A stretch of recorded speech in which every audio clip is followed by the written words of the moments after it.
Kamusta na nga ba si Inday Sara Duterte? Pagkatapos nung kanyang pagbaba doon sa pagkatapos nung pagre-resign niya mga kababayan sa Department of Education. O eto muna, panoorin muna natin itong video na ito. O ha? Kataon, nagpaunlak ng Sa unang pagkakataon, nagpaunlak ang ating Vice Presidente na magpa-interview. GMA. No? Kung kumusta na po siya pagkatapos ng pagkaka-resign niya sa Department of Education. Panoorin ho natin mga kababayan. Sa kauna-unahang pagkakataon, nagpaunlak ng panayam si Vice President Sara Duterte matapos siyang magbitiw sa gabinete bilang Education Secretary. Tagal hong hinintay ng ng taong bayan. Sabi pa nga nila nung iba, wala yung inorganisa ng mga vlogger na pagpapabitiw kay VP Sara, no? Bilang Department of Education, wala, nilangaw. Sabi pa nung iba, paano nyo mapapagbitaw ang Vice Presidente niyan bilang Secretary ng Department of Education kung 800 lang kayo? Narinig po ng Vice Presidente yung pagpapabitaw sa kanya. Dahil galing na din po sa kanya mga bossing di ba? Galing na sa kanya mismo, may pag-amin na sa kanya na kumbaga hindi niya talaga natututukan at umaasa lang din siya doon sa mga nakabalibot sa kanyang mga tao.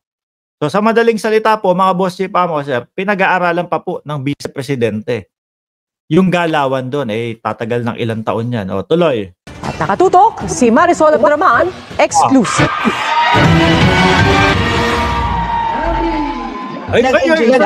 Nanonood ng basketball ang ating Vice Presidente tsaka medyo payat si VP Sara ngayon, ano? Payat si VP Sara. Nung pinanood ko to mga kababayan, sabi ko, pumapayat. So may sexy si VP Sara, no? Lalong gumaganda. Ito naman pong Team MR, mga kababayan.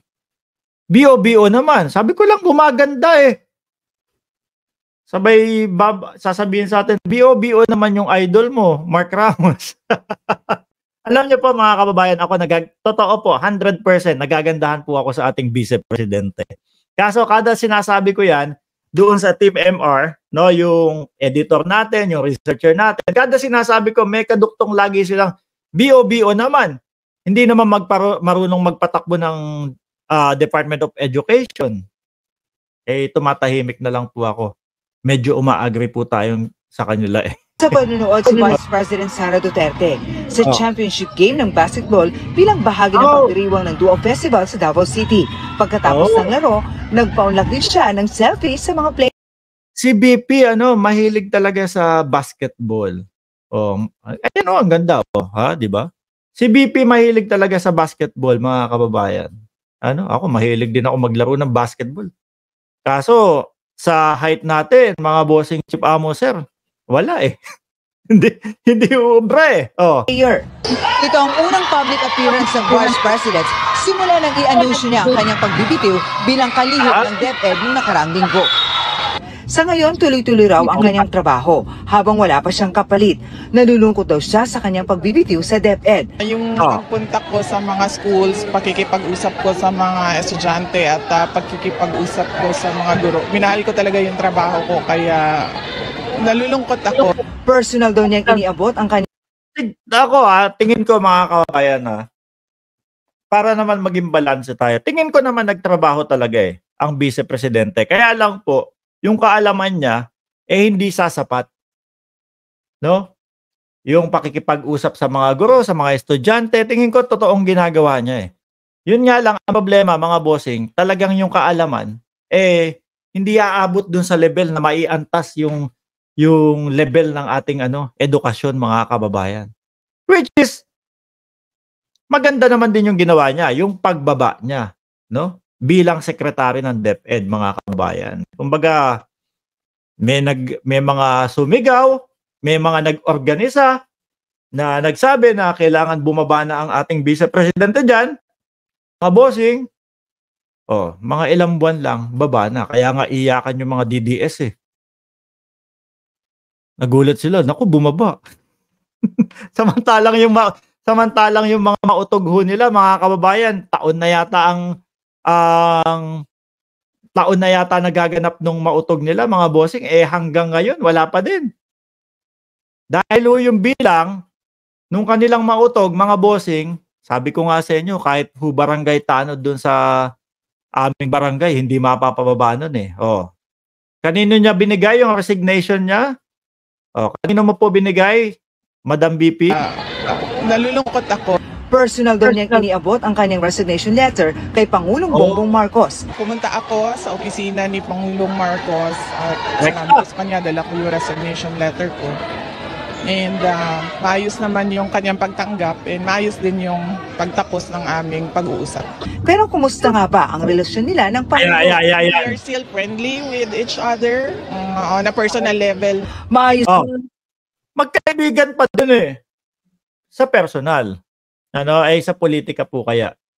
Yun ang tanong dyan, mga kababayan. Alam nyo, isa sa pinapaniwalaan ko, mga bossing, talagang ang nagpapabagsak po kay BP Sara, mga kababayan, yung mga yung mga DDS na mga vloggers, yung tatay niya, yung mga kapatid niya, yun po yung talagang nagpabagsak dito kay BP Sara Tingnan nyo naman po, mantakin nyo mga kababayan, umpisa pa lang ho, mga bossing, ng election talagang napakataas at nakatanim na sa utak natin. Si BP ang susunod na magiging presidente. Ang ginawa nila, nagbabanat sila, banat, bay! Ayun, bumaba ang ratings. At isa pa, sa nakikita ko, mga kababayan, siguro yung pamamayat din po ng BP natin ni Inday Sara Duterte, mga kababayan, dahil na-stress na din po doon sa tatay, sa kapatid, sa mga vloggers na sumusuporta sa kanila, nakala nila nakasuporta sila, yung pala, wala. Pinapabagsak nila lalo si BP Sara. Sabi ni Ballpoint Man, pero nakikita ko dyan, pakitang tao na lang si Sara para sa darating na election. Tuloy. Daw siya sa kabila ng samot-saring reaksyon sa kanyang pag-alis sa gabinete. Hindi ko na kinonsider yung reactions ng mga tao. Kinonsider ko lang kung ano yung mas makakabuti para sa department. Buti naman alam ni BP Sara na yung pagbaba niya, at pagre-resign niya bilang secretary ng Department of Education ay makabubuti po.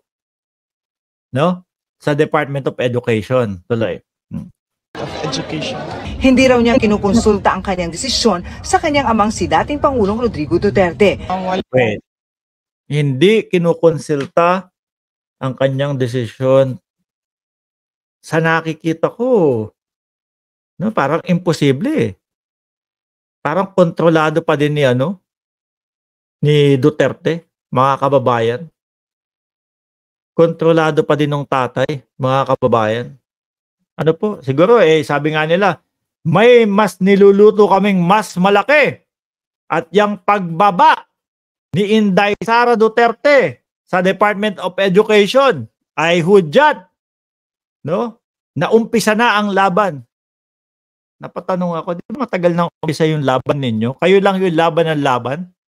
Sila lang naman ang laban ng laban, mga kababayan Hindi nga sila pinapansin ng Pangulo Hindi nga sila pinapansin ng administrasyon Kaya yun po, yung lalo silang nanggigigil, mga kababayan. Lalo silang nanggigigil dahil, biruin mo, pagpapabagsak sa Pangulo, yung kanilang mga sinisigaw, diyan sa mga mautog nila, tapos walang pumapansin sa kanila.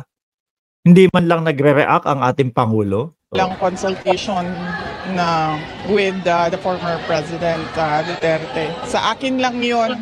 Pero may balak ba siya magbitiw bilang Vice President?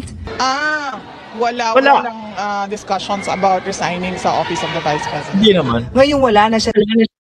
Wala. Tsaka wala naman nagpapababa sa kanya bilang Vice Presidente. Inihalal ng taong bayan yan, mga bossing, kaya irerespeto natin na mananatili siya diyan. Kaya lang, kapag medyo wala na talagang nagagawa, sisigaw na din tayo ng pagbaba ni BP Sara. Pero sa ngayon po, mga bossing, wala naman.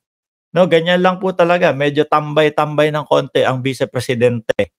Ryan Ray, salamat po sa iyo, sir, sa inyong super sticker. Ryan rate 77. Oh.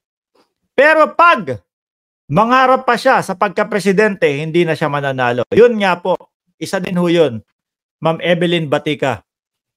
Yun yung sinasabi natin na kapag yung presidente na ang kanyang tatakbuhin, malabo na po. Dahil nga po dun sa kagagawan ng kapatid, tatay, at nung mga DDS vlogger. Sila po ang nagpabagsak mismo dito sa ating vice-presidente. Kaya naman po tayo mga bossing, nung nakita ko yung mautog nila, yung unang-una sa Davao, sabi ko, bumabanat na si PRRD Rektahan ng sinasabing adik ang Pangulo Sabi ko, sorry.